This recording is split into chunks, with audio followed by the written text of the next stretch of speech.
My Naniart Studio. இன்னைக்கு நாம என்ன பெயிண்ட் பண்ண போறோம் அப்படினா சூப்பர்வான ஒரு ட்ரீ பெயிண்ட் பண்ண போறோம். இது ரொம்பவே சிம்பிளான ஒரு பெயிண்டிங்.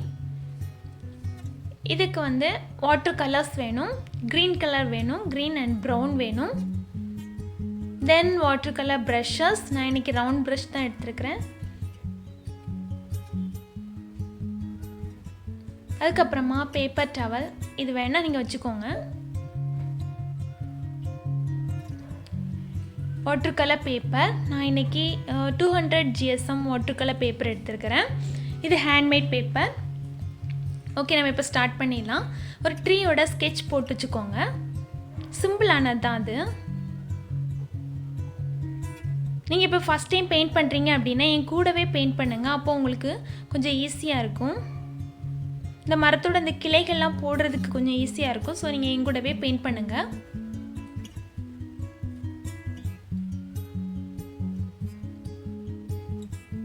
இந்த கிளைகள்லாம் போடுறதுக்கு நான் ப்ரௌன் கலர் யூஸ் பண்ணுறேன்.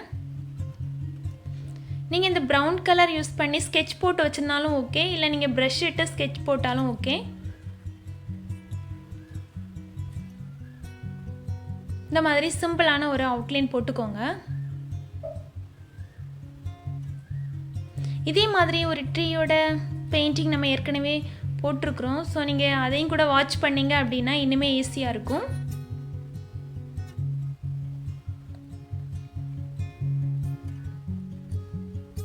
இப்போ நான் வந்து மரத்தோட அந்த அடிப்பாகத்தை வந்து பெயிண்ட் பண்ணிக்கிறேன்.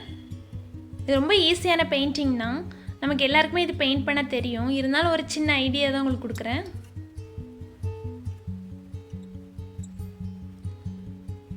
எனக்கு இந்த கிளைகள்லாம் கொஞ்சம் டார்க்காக வேணும் அப்படிங்கிறதுக்காக நான் பிளாக் கலர் யூஸ் பண்ணுறேன்.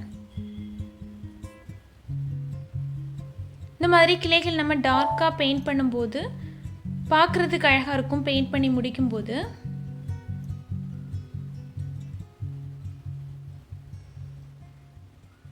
ஓகே, இந்த மாதிரி கிளைகளை நம்ம பெயிண்ட் பண்ண அப்புறமா கொஞ்சம் ட்ரை ஆன பிறகு நீங்கள் வந்து க்ரீன் கலர் யூஸ் பண்ணலாம்.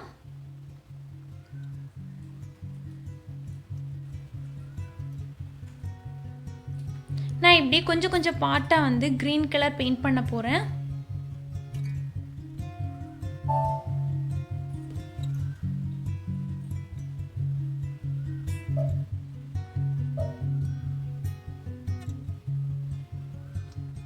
இந்த மாதிரி நீங்கள் கொஞ்சம் கொஞ்சம் பார்ட்டாக நீங்கள் பெயிண்ட் பண்ணும்போது ஒவ்வொரு நேரமும் நம்ம வந்து கலர் மிக்ஸ் பண்ணும்போது ஒவ்வொரு கலரில் மிக்ஸ் பண்ணுவோம்.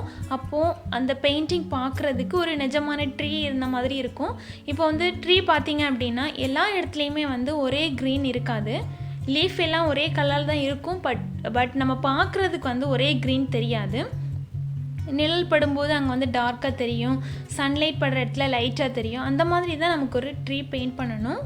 ஸோ இந்த மாதிரி வந்து நீங்கள் கலர்ஸ் யூஸ் பண்ணும்போது ஒரே கலர் யூஸ் பண்ணாமல் மிக்சிங் வந்து நமக்கு மாறிக்கிட்டே இருக்கணும். அப்போது தான் வந்து ஒரு ரியலான ட்ரீ பார்க்குற மாதிரி இருக்கும். நான் இப்போ பெயிண்ட் பண்ணும்போது உங்களுக்கு தெரியும். நான் மேலே வந்து எப்படி பெயிண்ட் பண்ணியிருக்கிறேன்னா நல்லா லைட்டான கலரில் பெயிண்ட் பண்ணியிருப்பேன். அதாவது சாப் க்ரீன். ஏன் அப்படின்னா இப்போ சன்லைட் வந்து மேலே தான் படும். ஸோ அந்த இடத்துல வந்து நீங்கள் லைட்டாக பெயிண்ட் பண்ணிக்கோங்க. லைட் க்ரீன் யூஸ் பண்ணி பெயிண்ட் பண்ணிக்கோங்க. அந்த அடிப்பாகத்தில் பார்த்தீங்க அப்படின்னா கொஞ்சம் டார்க்காக இருக்கும். ஸோ அதுக்கு வந்து நம்ம டார்க் க்ரீன் யூஸ் பண்ணிக்கலாம்.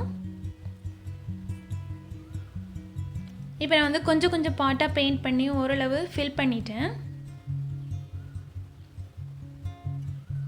நீங்கள் ஃபில் பண்ண அப்புறமா கேப் இருக்கும் இல்லையா, அங்கங்கே கேப் இருக்கும். நம்ம பெயிண்ட் பண்ணும்போது எப்படியும் கேப் இருக்கும். ஸோ அது எல்லாத்தையுமே வந்து நீங்கள் லாஸ்ட்டாக ஃபில் பண்ணிக்கலாம்.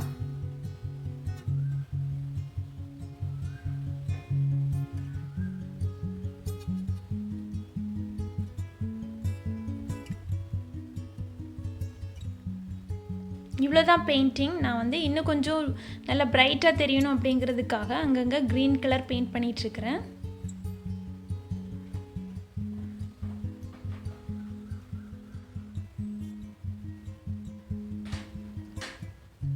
இது ரொம்பவே ஈஸியான பெயிண்டிங். யார் வேணால் பண்ணலாம். நீங்கள் அப்படி பெயிண்ட் பண்ணீங்க அப்படின்னா எனக்கு ஷேர் பண்ணுங்கள்.